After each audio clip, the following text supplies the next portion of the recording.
together.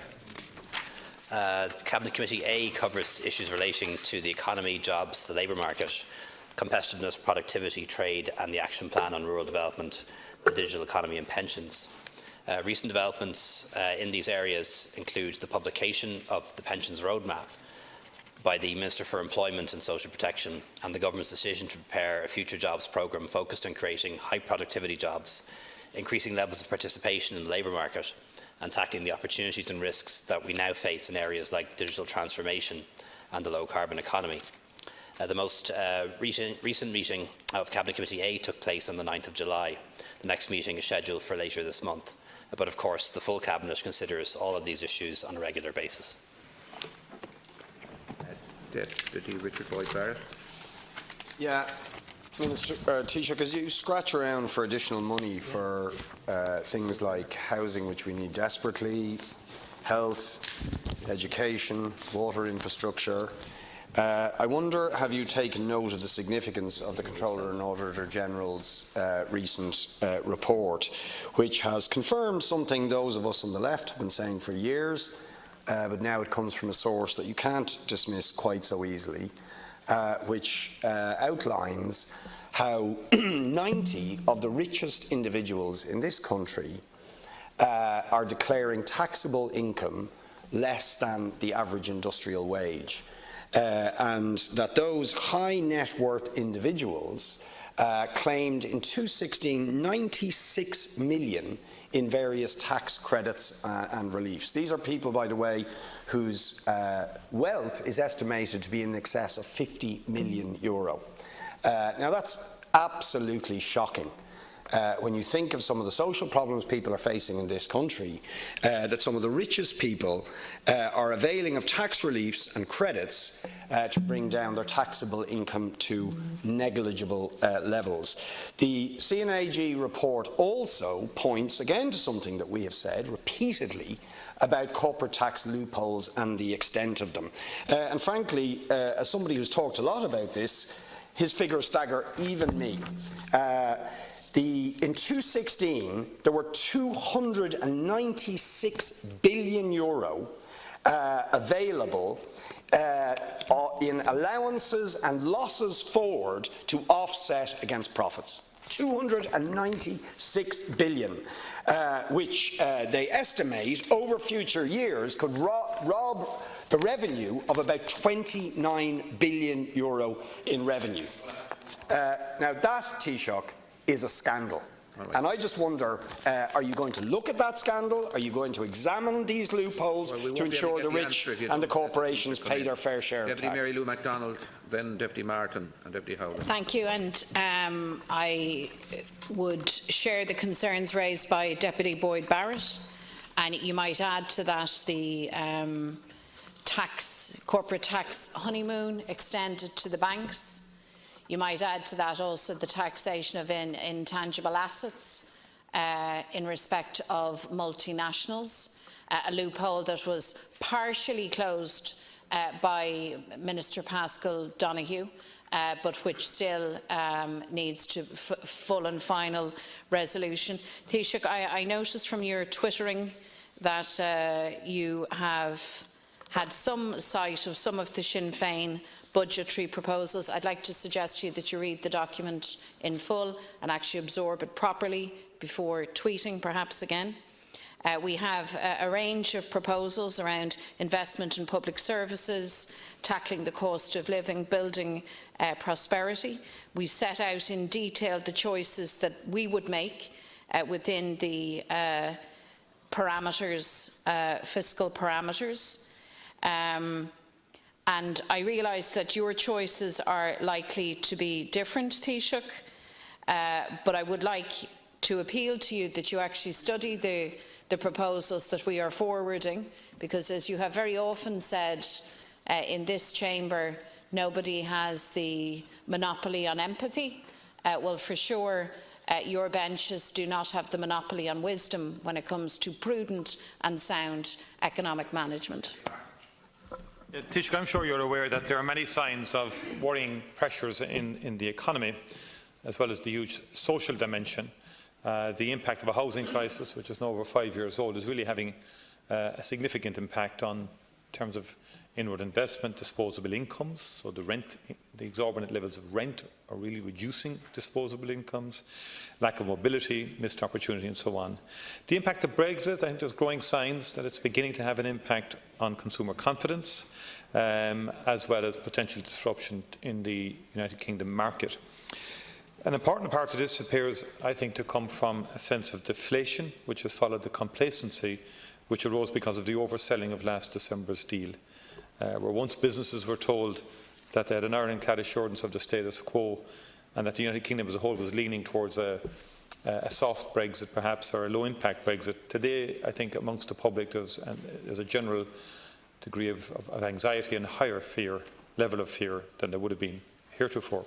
The Copenhagen study, which remains the government's only attempt to quantify the impact of Brexit, says that we're facing into a loss of over 7% of national income if we have a chaotic Brexit, a no-deal Brexit, and a 4% loss of national income if there's some form of a comprehensive free trade agreement. So a Canada Plus agreement would lead up to a 4% decline. Can you confirm, Taoiseach, that these projections remain the basis for Ireland's Brexit planning?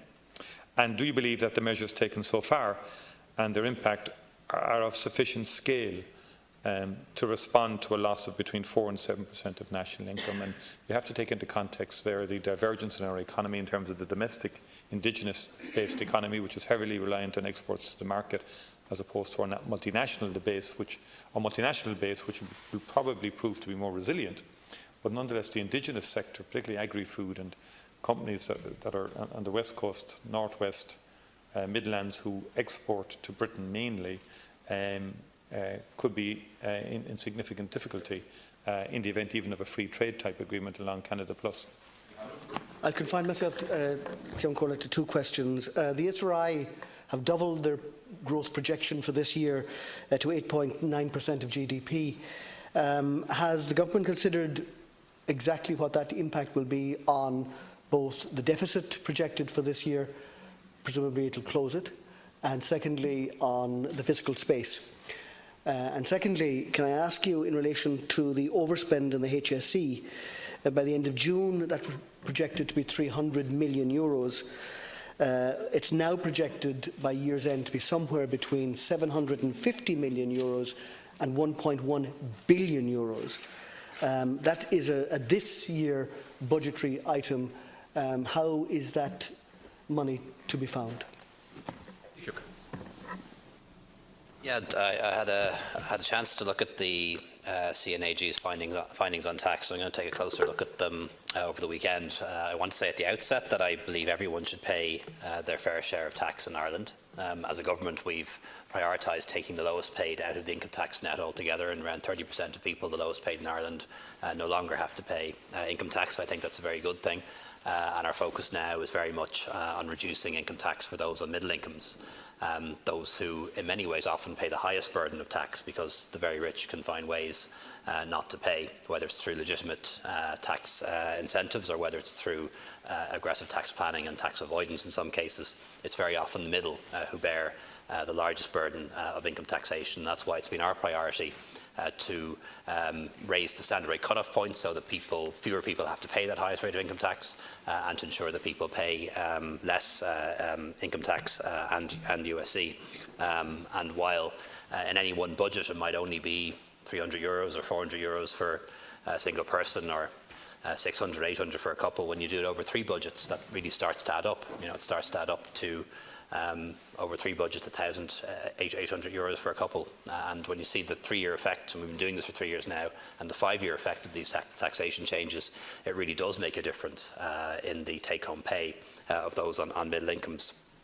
I do think it's important, though, to make a distinction between wealth and income. Wealth and income are not the same thing. We will all know from our constituencies, meet people, often elderly people, who own a house that is worth over €1 million, maybe have life savings, but their income can actually be very small. Their income may only be 15,000, 20,000. They might be on a modest pension, so they have a low income and don't pay much income tax, but they may have quite a lot in assets. And also there are people who own businesses, and businesses may well be worth 50 million, but against that there may be significant debts. And there are a lot of people who claim to be rich, but mightn't be that rich at all when you actually take into account the levels of debts and borrowings they have. And of course, you may have a business that's valued quite highly, but not have any income from that business. Businesses are loss-making. And you'll often see it as well with farmers that on paper the farm may be worth many millions, but actually the income that the farmer derives from that farm can be very small. So it's important to understand the difference between wealth and income. In terms of corporate profit tax, a lot has been done in the last couple of years to close some of those loopholes, whether it's the double Irish, some of the loopholes and incentives around intellectual property, whether it's statelessness, and whether it's accounting changes. A lot has been done, and that's why we're recognised by OECD and others of being compliant and being transparent when it comes to our corporation profit tax, notwithstanding what others may say about us. And that is why you've seen this year a very big increase in the take from corporation profit tax. You'll see another very big one this month when the tax returns, exchequer returns come out, and you will see that escalate. And actually, we're now taking in a lot of money from corporations in terms of corporation profit tax. And that's actually a risk because we can't assume that that money will be there next year or the year after.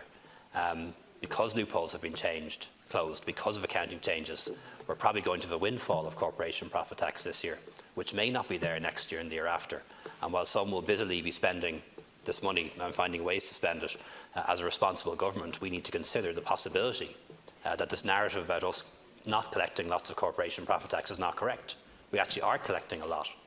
And there's a risk that corporation profit tax, as it continues to escalate, as we continue to take in more and more of it, could become our new stamp duty. We could actually be vulnerable in this area, and we need to be careful not to think that a bumper year of corporation profit tax is something on the back of which we can make 5, 10-year long-term spending commitments, and we're not going to make that mistake, having learned from the mistakes of the past. On Friday, we'll have the white paper that will give the up-to-date calculations on the deficit, while the changes and projections that Deputy Howlin mentioned will reduce the deficit. That will be counteracted by overspending in other areas, most particularly health, but also justice and some other areas too. So we expect to come in bang on the nose in around a deficit of 0.2% this year as projected, with the good things being outweighed by overruns in other areas. In terms of the Sinn Féin budget, I had a chance over lunch to have a look at it. I do promise to study it in more detail. A couple of things did strike me, which I have to say I'm concerned about. I do think it is reckless. I do think what's proposed is irresponsible. First, Sinn Féin proposes increased borrowing. I think now is not the time for us to increase our borrowing. When the economy is going well, when it's growing fast, when you have full employment, that's when you should be balancing the books and trying to run a surplus. You don't increase borrowing. And you know, whatever social problems we have now, they will be much worse in a few years' time if we make reckless financial decisions, much worse. And now is not the time to increase borrowing. Now is the time to balance the books. There's also a proposal to cancel the rainy day fund. With Brexit coming up in only a few months' time, I think cancelling the rainy day fund is a very reckless proposal from Sinn Féin. And there's also a proposal for 20 tax hikes, raising €3 billion. And when you base your economic policy on 20 tax hikes raising €3 billion, it isn't long before you have to start hitting average people with your tax hikes. You might get away with that in one go, but if you're working over 5 years, if you're raising that kind of money out of taxation, it isn't long before you start hitting people on middle incomes. So I think Sinn Féin would go into that space very quickly.